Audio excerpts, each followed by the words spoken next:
What's going on, guys? Welcome and ting and ting and ting.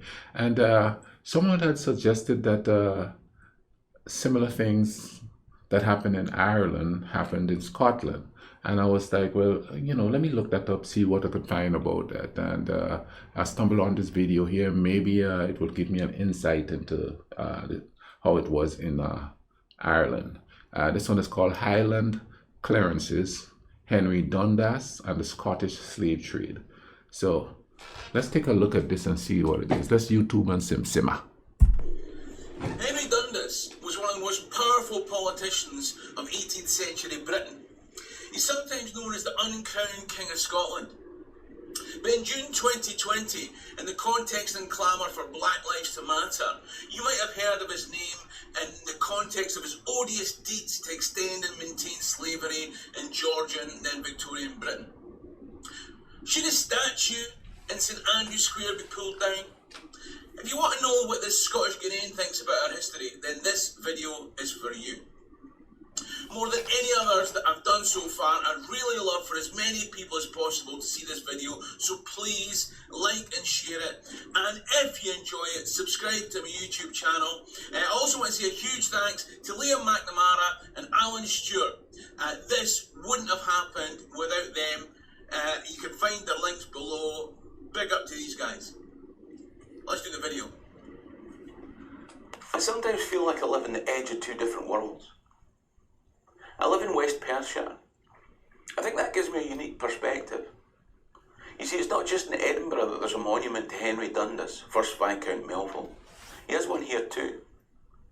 It dominates Comrie as it overlooks his Perthshire estate. Here, a half Scottish, half African, I live in the borderlands between Highland and Lowland Scotland. They're a bike ride apart. It's an easy bike ride to Ardagh, the Roman fort on the edge of the village of Braco. But I'm going to take the car anyway. Ardagh isn't the only marching fort that the Romans built, but it's the best preserved. They say that the Romans built the first camp here when Agricola invaded in 83 AD. Over 30 years they'd gradually worked their way north through Britannia, and at Mons Graupius they confronted their biggest obstacle yet. A mass of Celtic people who lived in tribal kinship groups. Clans, you might say. They'd gathered together to stand against Rome. Tacitus tells us that they'd come together under their leader and swordsman Culgacus. And before battle, Culgacus addressed the clanspeople, saying, "We are the last of the free. We are the last of the free." The Roman Empire won that battle. These people and their kin groups weren't quite as free as before. Roman imperial expansion was built on slavery, and slaves would certainly have been taken, shipped across the empire, far from the land where they belonged. Now, it's one thing to win a battle, but it's another thing to quench the people's thirst for freedom. Ardagh became one of a series of forts built here.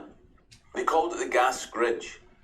On the edge of the Highlands, it was a string of forts to keep watch on every impenetrable Highland glen.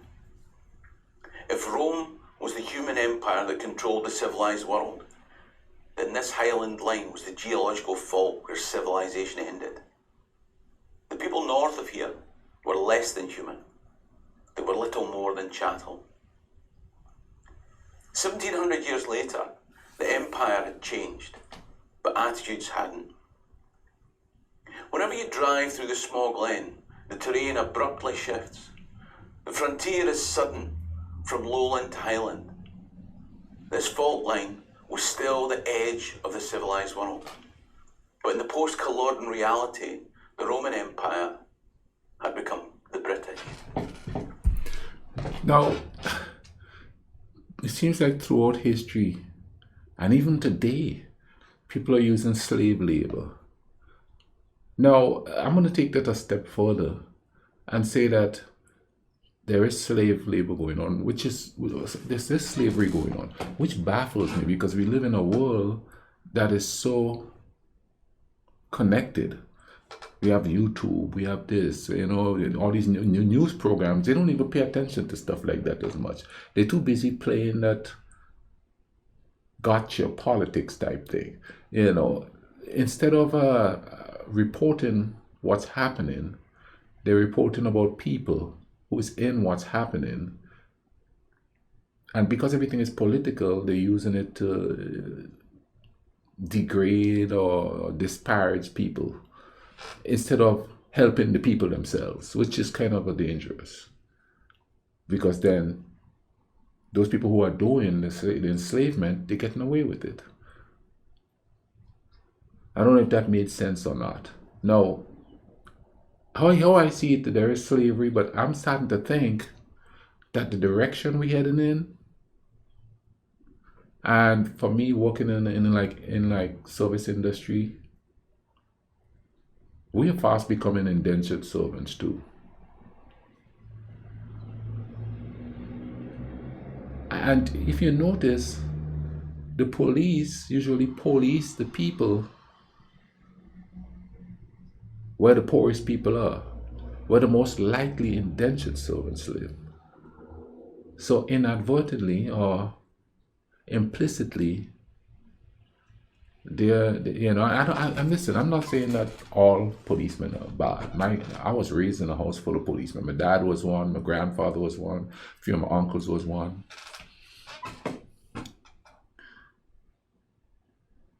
I think it's easier to keep control of them on a small island.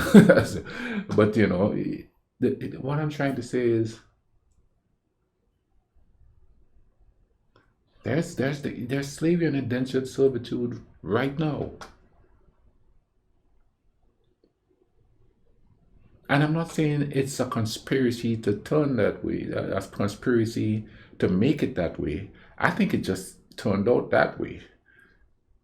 Not that there's not a concerted effort to, how should I put it, subdue the thinking of the people so that they could accept said things, especially in richer countries, because like where I live here, one of the poorest states in the country, right?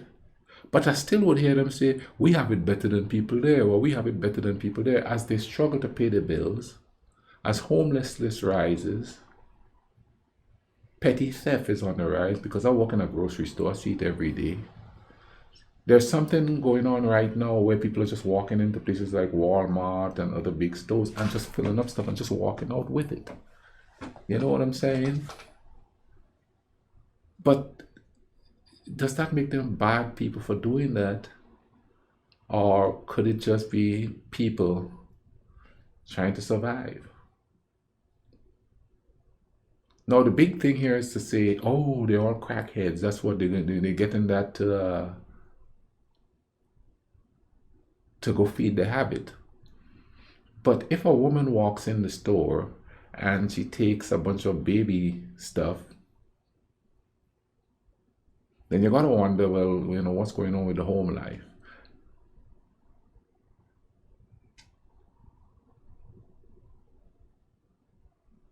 And now we tend to blame people for the position they're in, not taking into consideration the whole picture of why it is the way it is. All of that is sort of making it easy for things like the slave trade and stuff to be happening still. People are so busy, the masses, because most people live from paycheck to paycheck. The masses are so busy trying to survive that they don't have time to pay attention to that. Now, they may talk about it and they may mention it ever so often, but there's a sense of powerlessness to fix it. It's like, I'll give you an example. I was talking to a lady at work the other day, right? And she was talking about how protesters were blocking the street. And they were environmental protesters. And in essence, she was saying they should run them over. So I said, think about this. What if they were protesting the higher price, the high food prices? Would you run them over anyway? Because I hear you complain about high food prices. Oh, they shouldn't be allowed to do that. What if they were protesting the high food prices? What would you do? And you could tell she didn't think about that, you know what I mean? So that they have them thinking that the people who are trying to make things better are the people that is the problem. And a lot of people think like that. And like I said, a lot of people blame people for the situation they're in. So let's say if people are being enslaved in Africa or Asia or other places, it's kind of like it's their fault it's happening. And I'm not just saying that, I'm saying that by listening to people that I work with every day talk about such things. For one, they have no clue what's going on. Number two, they instead of saying, what can we do? They said, well, if they weren't godless, that wouldn't be happening to them. And like I said, it's not a big conspiracy. It just happens to be that way. So there's people exploiting that to keep people in their place, to keep people where they're thinking about themselves only and not as others. I hope I just made some sense there. Let's get back to the video. And they decided to subdue these Highland impenetrable glens. Highland and Lowland literally didn't understand each other. One spoke that language that one way or another had largely come down from Roman Latin, but now called English. The other still speaking a Celtic language, like Calgacas before them. They still lived in their tribal kin groups. They still had a sense of duchas. There's no literal English translation for the Gaelic word duchas. It means many things, but it's a sense of duty and belonging to the kin group, the people, and the land. A land from which they were about to be cruelly ripped.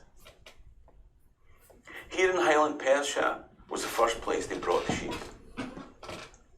These townships had been full of the people who belonged to the land.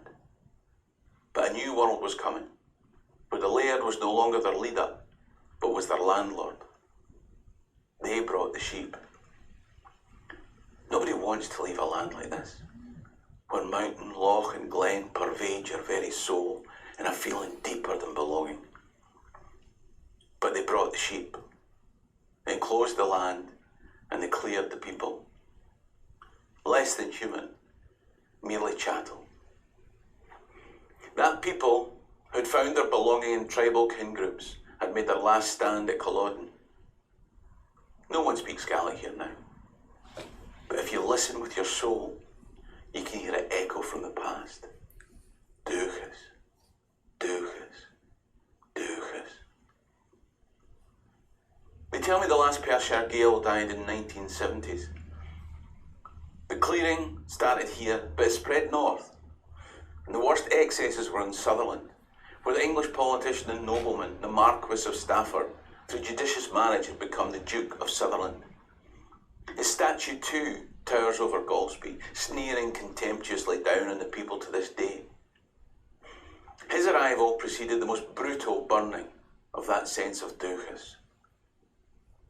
When the post-Culloden slaughter had ended, the lairds of empire said, we'll take your sons, and you can stay in the land. And then the heroes who fought Napoleon for British regiments, raised from the sons of the Highlands, returned to find that the homes that they had left were razed to the ground.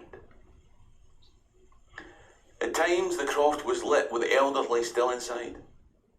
On one occasion, the factor in charge had been heard to say of one old lady, "Damn her, the old witch, she has lived too long, let her burn." After her death, he was acquitted in a courtroom that was never in reasonable doubt. Now, here's another thing too, when speaking about this year. Another tactic that's been used a lot, and I see it even today as I speak to people, is the dehumanization of people in order for ordinary people in their clan, tribe, country to brutalize the other people that they want the slave work from, that they want to take the land from, and all of that. Is it, and somebody might say it's human nature to do that. Is it though? Is it really human nature? It's human nature to survive. But I think it's also human nature to think logically and realize that if you terrorize a people, sooner or later they're going to uprise. You know what I'm saying? Sooner or later, and all through history is seeing that happening. Okay, I'm going to get back to the video, but let me say this one thing here. I drop my opinion on here sometimes, you know what I mean? And that's cool. I don't mind criticism. Drop the criticism. But also, the main part about me doing this channel and talking about peace and stuff like that is just a semblance of a solution. Whether it be humanistic, spiritual, whatever, you know? Don't just come in there and go, oh man, you this, you that, and calling names and stuff like that. Let's bring it back around to the love and the peace and the togetherness and the fact that we are not that different. The fact that we may... Okay, let me put it this way, okay? All over the world, people have been enslaved. But in this part of the world, all we think of is the slaves that were African. We don't think of the other people that are slaves, that were slaves too. And by, you know, a lot of people telling me on here that, oh, it's an insult to African Americans to say that the Irish were slaves or that the Scottish were slaves. I mean, how is it an insult?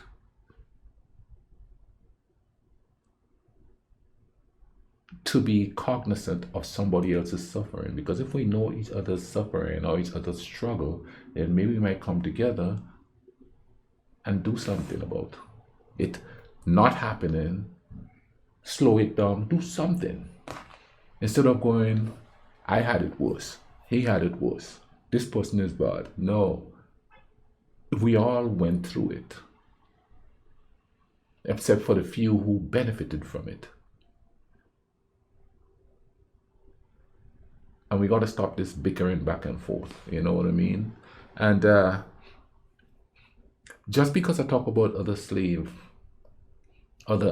people being enslaved and stuff, doesn't mean it dilutes the fact that I am the ancestor of slaves. I'm fully aware of that. But you know, just like I have compassion for my people, I have to have compassion for the people from other ethnicities and cultures and countries that had the same struggle I do. I couldn't be living in America if I didn't. See, America invaded my country. I could be like, oh, yeah, you know. But then, when I got here, I realized, oh, wait a minute now. They're living just like me on the island. Paycheck to paycheck. The difference is, I believe in some cases, not all,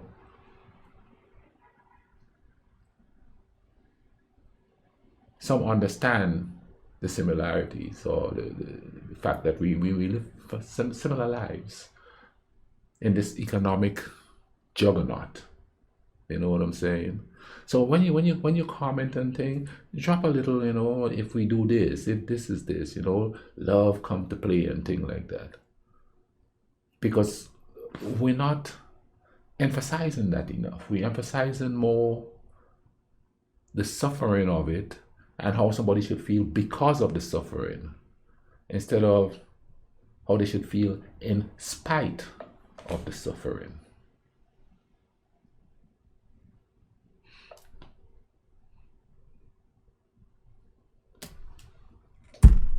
How long does it take for a croft to burn?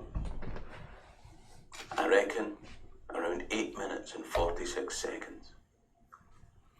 There was no justice. There was no peace. They were less than human. They were chattel. It wasn't that the Duke of Sutherland was English. Henry Dundas was a Scotsman.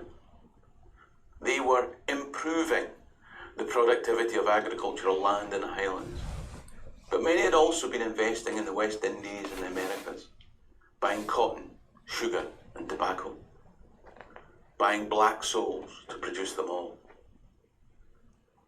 Some of the Scots who left this land made their fortune with a whip on the backs of others. The Highland Gael had become British. The only way to justify these acts of cruelty was to convince yourself that blacks were less than human. They were merely chattel. Of course, some Christian men objected and called for a cheque to be brought to it. Others said nothing and banked theirs. The whip was in some Caribbean hand, but on theirs the blood remained. And when the compensation was paid for the end of slavery, we Scots had our bloody hands out more than most. While the system of slavery officially ended in the 1830s, the attitudes remained much longer. I know, because I remember growing up. Jim Crow died the year that I was born, but his shade crosses time and ocean. Less vivid now, but it haunts us still. As an African Scot living in the borderlands, I think I've got a unique perspective. Should we topple the monuments to Dundas, to slave traders? I don't think so. These people shouldn't be hidden. No. They should be exposed for what they were. History shouldn't be obscured, but revealed like cleared villages for all to see. Ardagh Fort, townships of the clearance, the Duke of Sutherland, Henry Dundas, each inextricably linked with a thread of inhumanity that runs through every race and time. Man's inhumanity to man is an old song, but it's sung with many tunes. Romans, Celts, Britons, African, Scots. The only thing that changes are the dates. All lives matter can be a universal axiom or a glib cliche. It can even be a racist excuse. I would like to think that in 83 AD, we would all have believed Celtic lives mattered. In the late 18th century, a lowlander or Englishman with humanity would have screamed Highland lives matter. Black lives matter today. We can't change the past. We can only do what's right in our own time. So please, like and share this video. Nice. Very, very profound ending there. Here's the thing, and I find myself that I have to see this. I'm not conservative, nor am I liberal. I'm just human, and I've been accused of being conservative because I'm not like ultra liberal and saying this and that, and I've been told that I'm liberal because I believe in live and let live. But the whole thing it boils down to is we're all humans, like my man says. All of us are human beings. We need to pay more attention to that than what we were taught to be.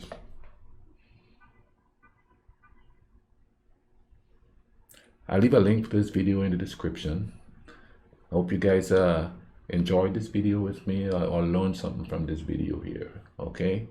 I'll leave links to other videos that you all could check out and thing, you know what I mean? Let's keep the peace going, or let's make the peace come in. Let's learn as much as we can about each other so we could understand each other. So that we could see that we are not that different after all. You all take care of each other, all right? Cool runnings.